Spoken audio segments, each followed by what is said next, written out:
2008년 이후에 글로벌 금융위기가 진행형에 있습니다. 그러나 이제 그 국면을 놓고 보면 제2 국면에 접어들었다 이렇게 볼 수 있는데, 다시 말하면 이 문제의 가장 큰 진원지는 미국이었습니다. 그런데 미국이 현재 완전 고용 상태를 예상할 정도로 제조업을 중심으로 실업률이 많이 개선되고 있습니다. 또 하나는 유럽이 아직 재정적으로 여러 가지 불균형을 가지고 있지만 저 나라가 다시 생산 국가로 돌아가기 위해서 조심스럽게 사회적 임금을 내리는 합의에 시작을 했습니다. 유럽도 적어도 금년도 말 정도 가면 고용이나 제조업 지수가 상당히 반전될 가능성이 있습니다. 일본은 아베노믹스라고 해서 이제 인위적인 통화 공급이나 금융 완화 정책으로 우리를 좀 코너에 몰았었습니다. 일본이 인위적으로 추가로 더 엔화를 떨어뜨릴 가능성은 그리 높지 않습니다. 일본 가계가 부담할 수 없는 수준에 와 있기 때문에 그들은 아마 기술 혁신으로 2단계 전략에 접어들지 않을까 그런 생각을 합니다. 따라서 선진국을 중심으로 하는 새로운 그 경제 모멘텀은 제가 봐서 한 60% 이상은 완성된 것으로 보여집니다. 그런데 역설적으로 선진국이 이 생산을 많이 하면 누가 생산을 줄여야겠습니까? 신흥국가가 생산을 줄여야 하거든요. 그러니까 이제 어떤 나라가 탁 떠오르시죠? 이 나라의 공급 조정이 불가피하고, 또 공장을 줄이는 게 먼저겠습니까? 투자된 돈이 먼저 빠져나가겠습니까? 당연히 투자된 돈이 먼저 빠져나갑니다. 중국이 겪고 있는 것은 그들의 문제라기보다는 이른바 균형을 잡는 데서 발생하는 하나의 충격파다. 그런 점에서는 위안화의 하락 가능성은 매우 높은 개연성을 갖습니다.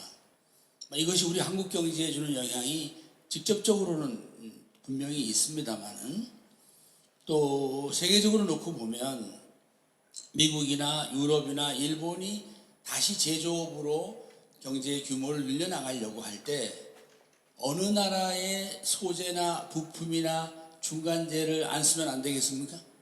그건 우리나라입니다. 그래서 우리는 그들과도 파트너십을 맺을 수 있는 유일한 나라입니다. 우리가 여러분이 잘 아시는지는 모르겠지만 우리는 다른 어떤 나라보다 여러 산업을 골고루 다양한 수준에서 합리적인 가격으로 가지고 있는 유일한 나라입니다. 그래서 중국을 거래할 때는 중저가로 하고, 예컨대 미국으로 하면 중상품으로 하는 거죠. 문제는 우리 사회가 그것을 기술과 가격 원가에서 얼마나 유연하게 대처할 수 있는가.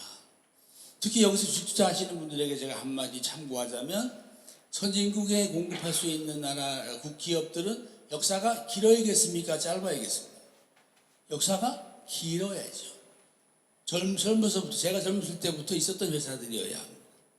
그때부터 소재를 팔고 물건을 만들고 해외 시장에 신인도가 있는, 그러니까 여러분들께서는 좀 비교적 한 40년 이상 된 회사 중에 선진국의 자본재라든가 또는 소재라든가 중간재라든가 부품이라든가, 특히 그것이 고유한 거면 더 좋겠습니다만, 이런 쪽으로 역량이 있는 기업들은 이 혼돈기에 주식을 매수하시는 것도 좋은 때라고 생각이 듭니다. 여러분, 재무관리라고 하는 건 말씀이죠. 전체의 합은 같습니다. 이럴 때 어느 것이 오랫동안 과도히 올라가면 다른 것은 올라갈 수가 없거든요. 근데 명백하게 지금 기름값은 여러분 환갑 전에 올라가겠습니까? 옛날 돈으로? 또 금값은 제가 다시 올라가서 돌잔치를 못하게 할 것 같습니까? 또 구리값은 지금 제가 옛날로 가려면 얼마나 걸릴 것 같았어요? 철광석 값은. 얘들이 안 올라가면 어디론가 이게 가야 됩니까? 안 가야 됩니까? 가야 되겠죠. 어디로 가요? 기업으로 가겠죠. 그 기업에 뭘로 갈까요? 마진으로 가겠죠. 그럼 이 기업의 주식이 어떻게 될까요? 오르겠죠. 문제는 뭐예요? 그게 오늘이냐 내일이냐 그건 저도 몰라요. 모르지만 중요한 것은 전 세계적으로 생산 물가는 계속 늘 수밖에 없어요. 그래서 애들이 결국은 나중에 오릅니다. 그러면 어떻게 하느냐?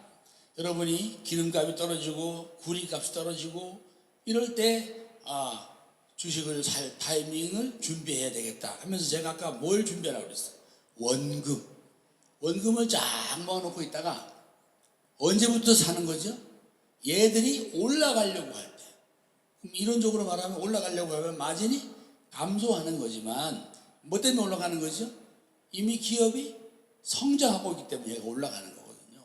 그래서 주가는 벌써 오르기 시작해 있습니다. 구리가 많이 들어가는 거, 석유가 많이 들어가는 거, 철광석이 많이 들어가는 거, 아연이 많이 들어가는 거, 막 종목이 떠오르세요? 안 떠오르세요? 이런 것들을 얘들이 뭐 할 때부터 추세적으로 한 6개월 이상 오르면 다시 내려와도 다시 돌아설 가능성이 매우 농후합니다. 투자 명인 중에 그 존 템플턴이라는 사람이 있어요. 유명한 사람이죠. 이 사람은 역발상가입니다.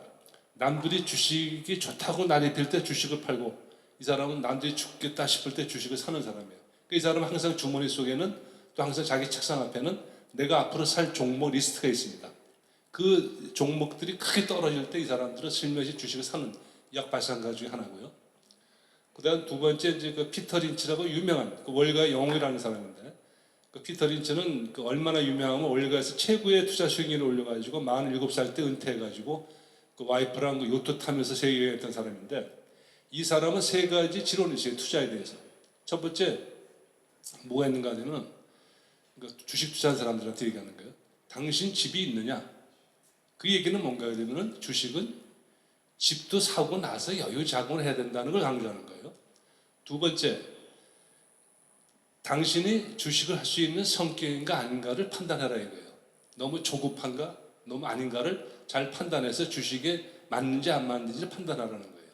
그다음 세 번째는 단기에 내가 쓸 돈이 있는가를 판단하는 거예요. 단기에 쓸 돈이 있으면 주식하면 안 된다는 얘기를 하는 거예요. 그렇게 이제 투자 명인들이 얘기하는 것이 제가 이제 참고로 말씀드리고요. 또 마지막으로 이번 다보스 포럼의 주제가 4차 산업의 혁명입니다. 거기에 키워드가 바이오예요, 바이오.